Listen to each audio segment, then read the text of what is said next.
पूजा ma'am, Amar Ujala में आपका स्वागत है। सबसे पहले आपने धर्मेंद्र सर का जो करियर है काफी करीब से देखा हुआ, किस तरह से डिफाइन हाँ। करेंगे? धर्म जी को हमने कुछ फिल्मों की शूटिंग करते देखा और वो एक ऐसे डेयर डेविल एक्टर थे। वो हमेशा इंसिस्ट करते थे कि अपनी एक्शन और स्टंट फिल्म खुद करे। हालांकि कई बार निर्माता उनसे कहते थे कि आप स्टंट मैन ले लो, डुप्लीकेट ले लो, लेकिन उन्होंने हमेशा प्रेफर किया खुद की सीक्वेंसेस खुद करे। हालांकि एक साथ कई फिल्में करते थे, लेकिन ऐसा कभी सुनने में नहीं आया कि किसी प्रोड्यूसर का उनकी वजह से नुकसान हुआ। बड़े ही दिलदार टाइप के इंसान थे वो। किसी ने पैसे मांगे और उन्होंने दिए नहीं, ऐसा हुआ नहीं। जी। उनके जमाने में उन्होंने जब अपने बेटे को लॉन्च करने के लिए फिल्म बनाई थी बेताब, तब उनके पीआर थे, राजा नाम है उनका, राजा शेटिया, जी। उनको दिया था।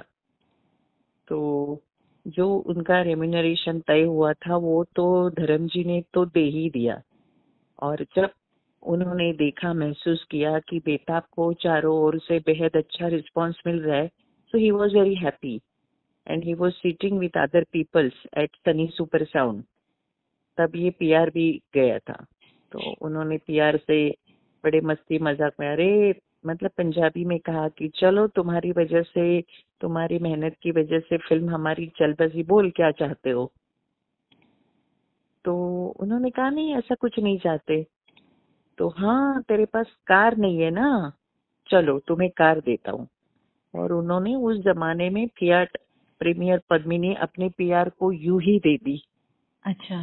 हाँ, ऐसा कभी होता नहीं है कि निर्माता खुश होके अपने पीआर को इस तरह से इस कदर मालामाल करते हैं।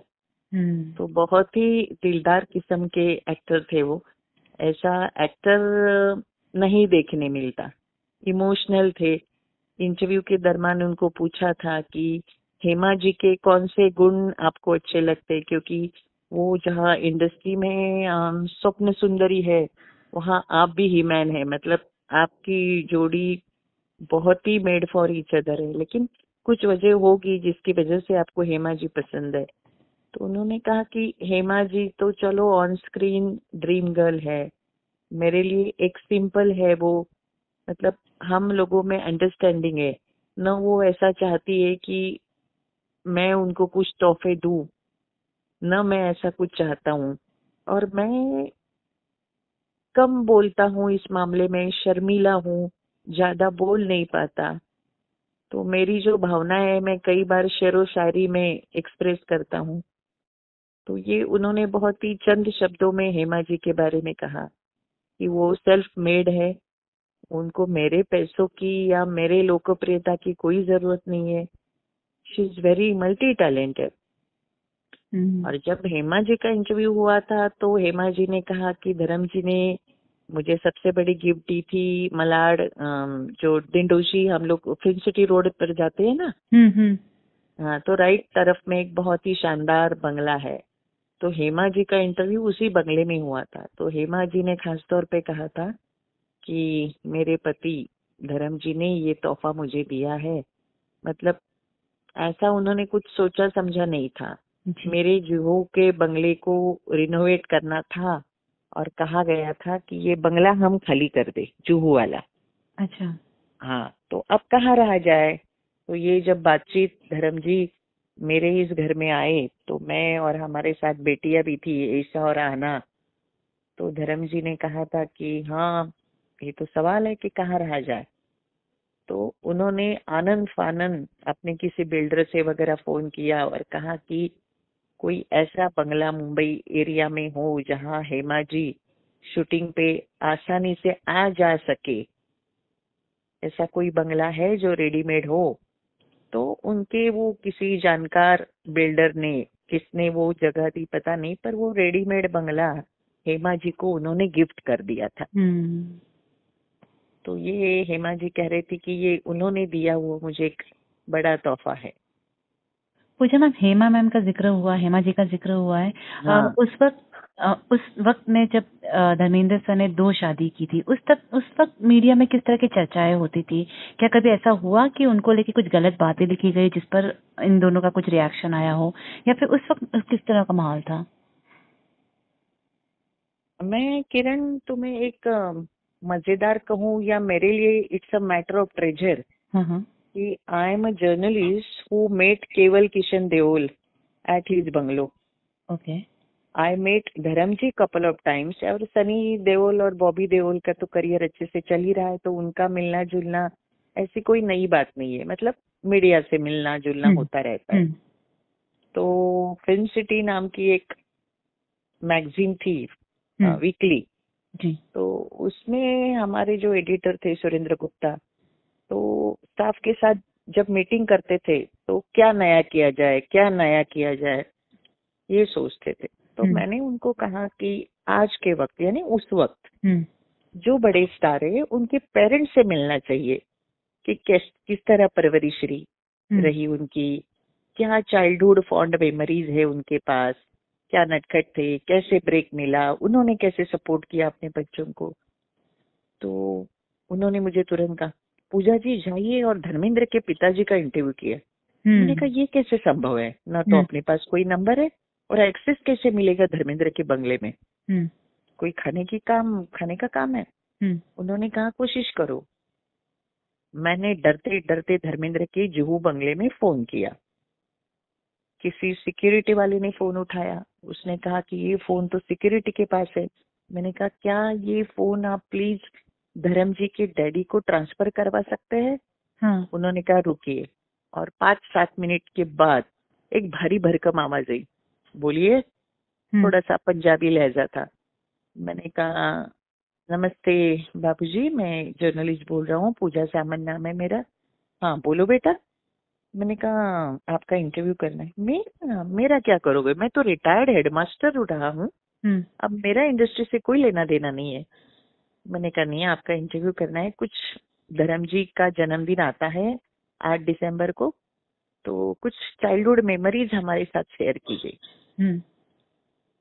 मैं बात तो नहीं करता, धर्म को पसंद नहीं है इस तरह से मीडिया से बात करना, और न ये मेरा काम है, लेकिन आप आ जाइए कल. He called me very next day at 11 a.m. in the morning. हाँ. मैं चली गई. पहले तो उन्होंने मेरा इंटरव्यू किया, हेडमास्टर साहब ने. अरे बहुत दुबली पतली हो, घर में खाने पीने को नहीं मिलता क्या, और क्या वाकई तुम्हारी शादी हुई है? मैंने कहा मेरी I was newly married that time. मैंने कहा हाँ आई एम मैरिड. तो उन्होंने कहा कि अरे बाप रे, ऐसा करो बेटा, तुम ना कल से नहीं आज से ही हमारे बंगले पर रहने के लिए आ जाओ. अच्छा तुम्हें हम खुराक दिलाते हैं, लस्सी, दूध, दही, मक्खन, हमारे सब प्योर होता है, पनीर. मैंने कहा आपने जिन चीजों के नाम लिए उससे मैं दूर भागती हूँ, मैं नहीं खाती ये सब. हाँ तभी तो ऐसे, क्या मुंबई के लैंग्वेज में क्या कहते हैं, मक्खी, सूखी मक्खी, ऐसा कुछ उन्होंने कुछ कहा. और फिर हमारा इंटरव्यू शुरू हुआ. ठीक है. तो उन्होंने धर्मेंद्र जी की बचपन की बातें की. तो उनका जो बेड था ना, बेड के ऊपर धर्म जी की बहुत ही जवानी के दिनों की तस्वीर, मतलब तब भी तो वो जवानी थे, but more young in his youth, tin. तो मैंने कहा कि ओ धर्म जी की कितनी प्यारी तस्वीर है. तो उन्होंने कहा कि ये तो दिल भी तेरा हम भी तेरे के है. मुझे नहीं पता था कि ये फिल्म उसने कैसे क्या साइन की. अपनी माँ को, बीजी को मक्खन लगाता था और भाग जाता था स्कूलों से. उसी के स्कूल का तो मैं हेडमास्टर था, मुझे पसंद नहीं था जी. हमने सोचा लौंडा फिल्मों में काम नहीं करेगा, खेतों में काम करेगा, पढ़ लिख कर कुछ बनेगा, पर उसने ऐसा कुछ नहीं किया. मैंने कहा कि उन्होंने फिल्मों में भी काम किया और हेमा जी के साथ शादी भी की. नहीं, मैंने धीरे से पिल्लू छोड़ दिया उन पर. अच्छा. हाँ, चुप रहे वो थोड़ी देर. मैंने कहा आपकी इस शादी को रजामंदी थी? उन्होंने कहा बेटा अब ये बातों को दोहराने का कोई मतलब नहीं, शादी होके काफी साल हो गए, शादी तो उसने हम लोगों को बताकर नहीं की थी. शादी हुई, हम लोग चुप रहे. आप दोनों परिवार में सब कुछ क्या कहते, सेटल है, हाँ, ऑल इज ओके नाउ, हाँ, ऐसा कहकर उन्होंने बात को टाल दी। मैंने कहा क्या हेमा जी का आना जाना है इस घर में? हाँ, तो उन्होंने कहा बिल्कुल नहीं, हम्म, वो भी डिसेंट लेडी है, एक अच्छे परिवार की है, and I really respect that lady. वो यहाँ नहीं आती न उनका कोई जिक्र इस घर में होता है। अच्छा, लेकिन अब उसने शादी कर ली, दिल आ गया उसके साथ, दर्जनों फिल्में एक साथ की, हो गया होगा प्यार। अब इस परिवार का कमाऊ सपूत है वो, उसको कौन मना कर सकता है? समझा, ऐसा उन्होंने कहकर बात टाल दी, पर ऐसा नहीं कि कहीं कुछ नेगेटिव कहा हो। समझा, हाँ, फिर अपने मैं कैसे खेती करता था, how I was strict in the school, धर्म मुझसे डरता था, हाँ, माँ के साथ बहुत दोस्ती थी, माँ ने कहा कि चल तेरे को शौक है ना फिल्में देखने का, ये ले पैसे रख ले। हाँ, माँ से पैसे ले लेके शहर जाके फिल्में देखता था। हाँ, नरसाली गांव जहाँ उनका जन्म हुआ, वहाँ कोई थिएटर ही नहीं था। हाँ, तो he used to go all the way to town, mummy से पैसे ले लेके, और स्कूल से भाग के, कभी जल्दी आकर, कभी तबीयत ठीक नहीं है, ये बहाने बना बना के फिल्में देखने जाता था धर्मेंद्र। अच्छा, हाँ, और माँ पैसे देती थी, घर के खर्चे के जो बचे हुए पैसे नहीं, कई बार लेडीज साइड में रखती है।